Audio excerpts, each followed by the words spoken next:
Hi everybody, welcome to my piano studio. Welcome to GrassRootsPiano. I'm Jim, and this is kind of behind the scenes. So we're gonna go over here, and I wanted to have a conversation and talk with everyone about some things I've been noticing on YouTube more than usual lately.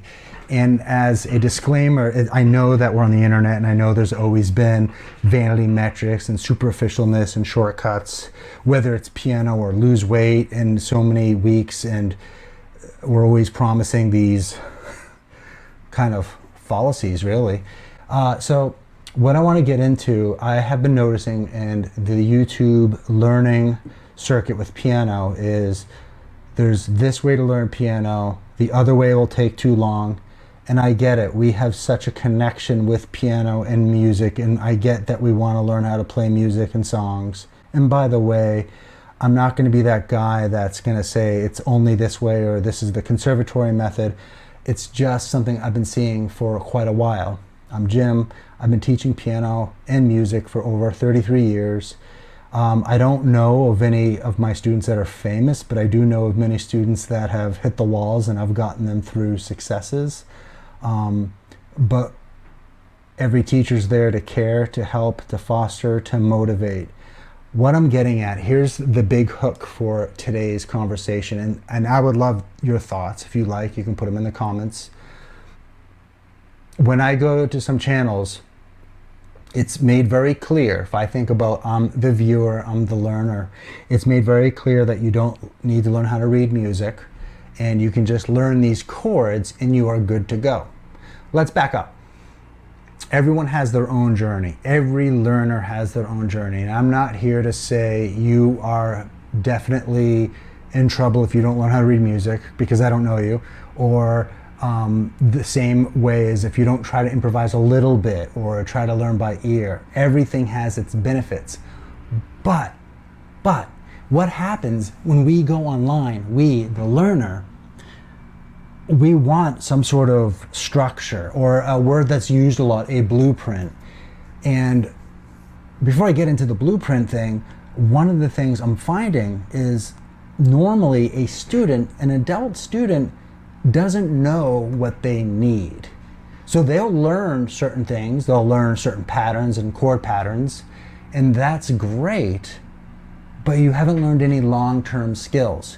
So what I want to try to say is, I'm not a hater, and I don't want to bring this up to make anyone feel frustrated as a learner or a channel, but when a teacher says, when you want to just learn the long, boring way and learn kiddie songs, they're already trying to convince you that learning how to read notation is not a good thing and you deserve more than that.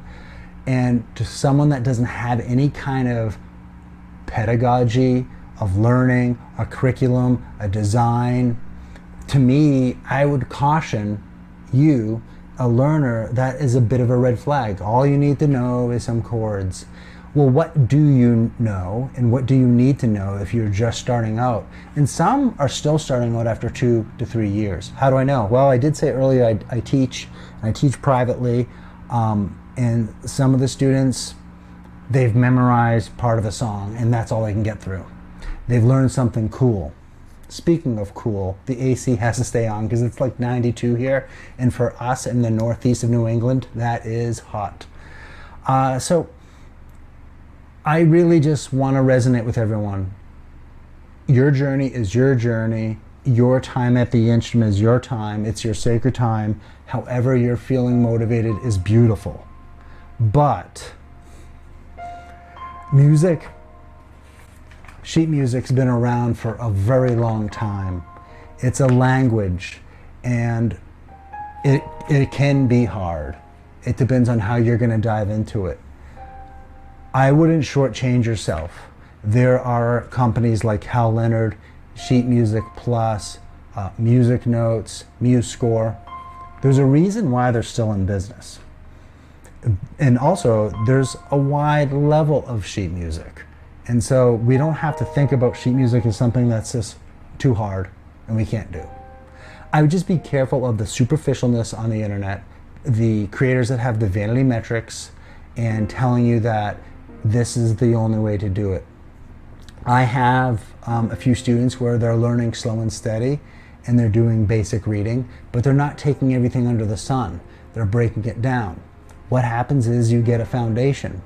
And I wanted to bring this up because I know some of you might be thinking this, well, Jim, I'm 70 something. This person mentioned to me they were 74. I don't have that much time, so I don't really want to learn this scale or this D position or what have you. So we don't, but what happens in 8 months to 10 months, we're learning a blues and it's getting tricky and it's hard, and we kind of end up spinning our wheels. Versus if you spend, and a good piano educator will probably say to be a beginner, it could be a good year or more. We don't know your schedule. But a beginner is not a bad thing. I don't even like saying the word bad, but you know what's a tough thing? Is when you don't want to be a beginner, and so you end up getting some music and you work hard on it, you learn it, but then you want to get something that's pretty easy and you can't read it. It's demotivating. You're just playing one note at a time, you're looking at the music and you're like, but I can do better than this. That's what I caution you, because when you get into chords and chord patterns, but then you decide one day you want to read music and you have to take a step back, I would suggest try to move in a parallel way where you're learning how to read some music and having fun, or whatever you want to call it. I'm here to say that reading music's not a bad thing. I'm here to say that it's okay if you don't want to read music. I'm also here to say, as an educator for 30 plus years, I've had people say they don't want to learn, but then I get a lot of questions about sharps, why does the have not get two beats, which is great, you have a right to learn, but the student said they didn't want to learn any of this. You see what I'm getting at here? Am I just dancing in circles? I'm hoping I'm resonating with some of you, because from my end, it really hurts. I just hit my microphone.